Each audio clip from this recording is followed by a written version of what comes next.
n'est pas laisser dans l'oubli toutes nos victimes innocentes qui ont été si sauvagement assassinées. Et je le fais par devoir pour elles et par devoir pour les jeunes qui m'écoutent.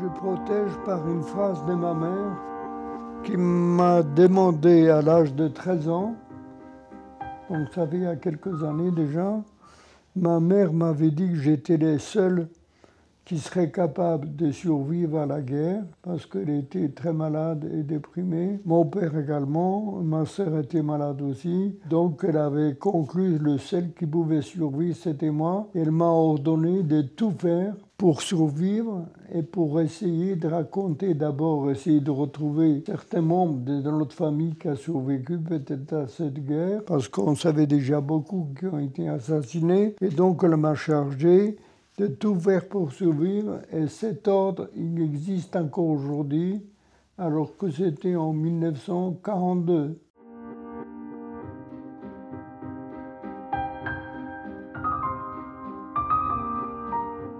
Les gens ont tellement peur que je meure demain, c'est qu'ils se dépêchent en disant il faut venir tout de suite, on a besoin, matin, on a 3 classes le matin. C'est énervant cette pression que les gens mettent sur nous maintenant, parce qu'ils ont peur qu'on dégage demain, parce que tous les jours il y en a qui meurent comme ça.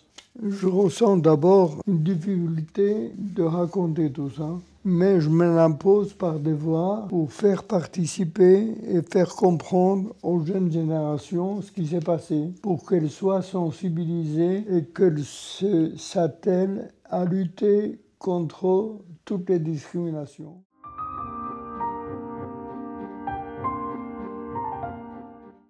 Non, prendre la distance, on ne prend jamais. Et on ne peut pas prendre la distance, c'est toujours une souffrance qu'on revêt, qui est là, latente en nous. On essaie quand même de la transmettre aux autres pour qu'ils comprennent ce que c'est une souffrance. Le devoir de le faire nous fait surmonter tout ce qu'on peut ressentir, c'est tout. Life. Life. Life. Life. Life. Life. Life. Life.